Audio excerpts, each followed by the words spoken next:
Alors,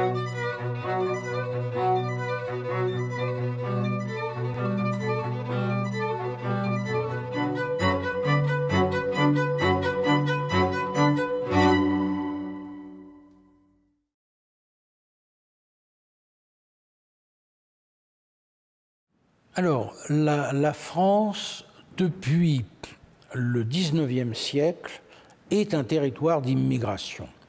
Pour une raison évidente, et qu'on retrouve à certains égards aujourd'hui dans le problème des migrants, qui est que la France a une très faible natalité, qu'on sait que certaines années, dans les années de l'entre-deux-guerres par exemple, il y a plus de décès que de naissances, c'est-à-dire, à la limite, il y aurait une diminution de la population si l'immigration ne venait pas combler les vides. Et par conséquent, pendant tout le XIXe siècle, pendant la plus grande partie du XXe siècle, la France a été un territoire d'immigration avec des vagues différentes d'immigration. L'immigration au départ, c'est une immigration venue d'Europe. Les Belges, les Italiens, les Espagnols, les Polonais plus tard viennent en France pour prendre des emplois dans des secteurs où il n'y a pas assez de main-d'œuvre. Et on voit même les dirigeants d'entreprises envoyer des missions à l'étranger pour recruter des migrants qui accepteraient de venir en France. Alors, c'est vrai que cette immigration, elle reçoit une immigration qui pose des problèmes dès le départ.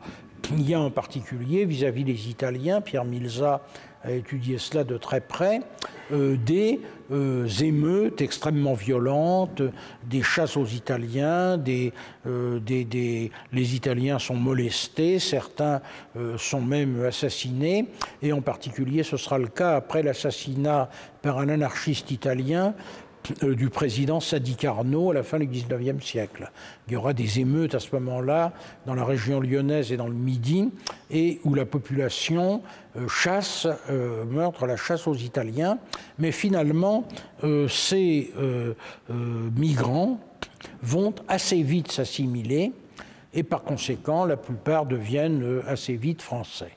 Donc le phénomène migratoire est un phénomène permanent en France depuis le XIXe siècle et, j'aurais tendance à dire, jusqu'à nos jours, il est plutôt moins de nos jours qu'il ne l'était dans la période antérieure.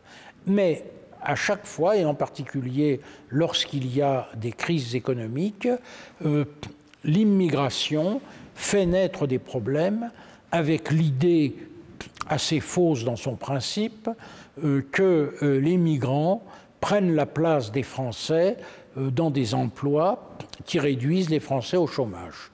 Alors, c'est en partie vrai dans les emplois de manœuvre, etc.